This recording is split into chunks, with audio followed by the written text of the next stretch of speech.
Olá, bem-vindos! Hoje a nossa conversa vai ser sobre uma forma diferente de ver o mundo, uma percepção que, de certa forma, parece que perdemos.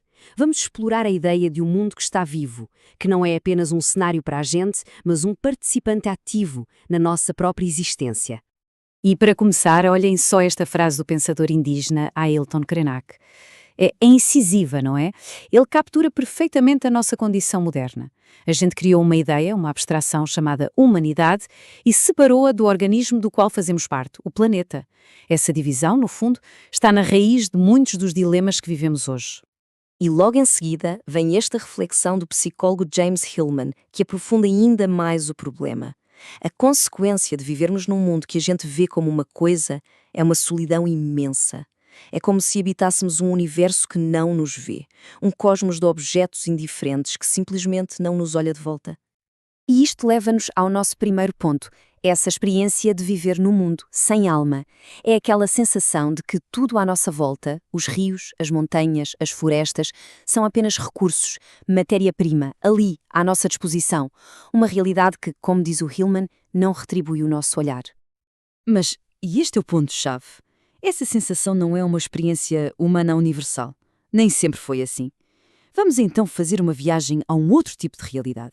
Uma realidade em que as coisas do mundo tinham um espírito próprio. O antropólogo Marcel Mauss, por exemplo, descreveu sociedades onde trocar coisas não era sobre adquirir bens, mas sim sobre criar e manter relações. Ele chamou a isto um fenómeno social total. Nestes sistemas, as trocas eram atos complexos, eram rituais, alianças. O mercado era só um momento pequeno dentro de um contrato social muito maior. E aqui a gente vê a diferença fundamental entre uma dádiva, um presente, e uma simples compra. Numa economia da dádiva, como a dos Maori, o objeto trocado, o taonga, não é uma coisa inerte. Acredita-se que ele carrega um espírito, uma força chamada au. E é esse espírito que liga quem dá a quem recebe e que obriga a retribuir. A dádiva cria um vínculo vivo. A compra, por outro lado, é uma transação.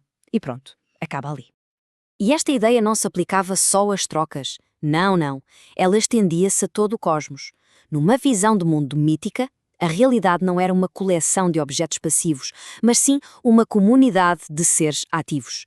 Tudo tinha agência, intenção e uma história para contar. Vamos conhecer alguns desses seres, a começar pelo Qilin, o unicórnio chinês. Reparem, ele não é só um animal, ele é um presságio, um ser com uma moralidade própria. A sua simples presença é um espelho da virtude no mundo dos homens. Em seguida, temos o dragão chinês, o Lang. Ao contrário do nosso dragão ocidental, que é quase sempre um monstro para ser morto, o Lang é uma força boa da natureza, um ser divino que mantém a ordem cósmica para o bem de todos. Este exemplo ilustra de forma brilhante a escala deste universo encantado. O Bahamut da cosmologia árabe desafia a nossa capacidade de medir, de quantificar. É um ser de uma imensidão que provoca espanto, reverência, não uma simples análise. E por fim, o Melancholicus Quonk, das florestas da Pensilvânia. Vejam só. Mesmo as criaturas mais estranhas e tristes deste mundo tinham uma vida interior profunda, uma sensibilidade que as definia. A tristeza dele não era só um sentimento, era a sua própria substância. Bem, isto leva-nos à nossa terceira secção. Chegando aqui, é natural pensar, espera aí, mas estas histórias não são só superstições de criança? Esta é a perspectiva moderna, a perspectiva racional. A gente olha para estes mitos e pensa que são tentativas falhadas de explicar o mundo, como se fosse uma ciência antiga que simplesmente errou os factos. Mas e se a questão não for essa? O antropólogo Klaus Lévi-Strauss ofereceu uma perspectiva que muda tudo. Para ele, o pensamento mítico não está a tentar ser ciência e a falhar. Está a ser outra coisa completamente diferente e a ter sucesso nisso. É um sistema lógico, sim, mas que organiza a realidade não com base em números e medidas, mas em qualidades, sensações e relações. Levi-Strauss usou uma analogia fantástica: a música. Pensem bem, quando se ouve uma sinfonia, não se entende cada nota sozinha, pois não? O que a gente entende é a relação entre o tema e as suas variações, a forma como cada parte se liga ao todo. O mito, diz ele, funciona da mesmíssima maneira. As diferentes versões de um mito são como variações musicais. O significado não está num único facto verdadeiro, mas na experiência da sinfonia completa de relações que o mito consegue criar. Isto tudo leva-nos à nossa quarta secção. Porque esta forma de ver o mundo, esta percepção encantada, não é só uma curiosidade histórica. É uma possibilidade viva, uma forma de nos relacionarmos com a realidade hoje. E voltamos ao Ailton Krenak. As suas ideias para adiar o fim do mundo não são sobre soluções de tecnologia, são sobre uma mudança radical de relação. É a diferença entre ver um rio como um recurso hídrico a ser gerido e vê-lo como um parente, um avô, cuja vida está ligada à nossa. E o James Hillman, por sua vez, oferece-nos uma ferramenta para essa mudança, o pensamento do coração.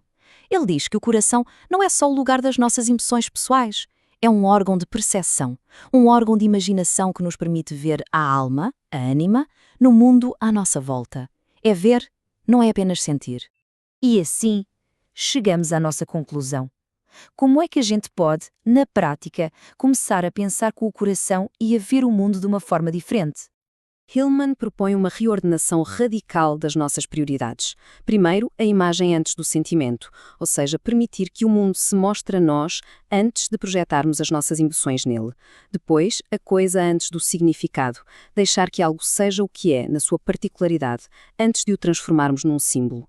E talvez o mais importante, reparar antes de conhecer. Envolver-nos com o mundo de forma prática, cuidadosa, em vez de nos distanciarmos para o analisar. É um desafio para a gente sair da nossa cabeça e voltar para o mundo. Então, o ponto crucial parece ser este.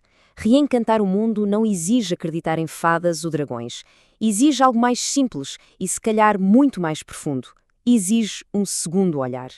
A palavra respeito vem do latim respectarem, que significa olhar para trás, olhar de novo. É esse segundo olhar, dado não com a mente analítica, mas com o olho do coração, que pode começar a devolver a alma ao mundo e a nós a nossa intimidade com ele. A questão que fica é, estamos dispostos a olhar de novo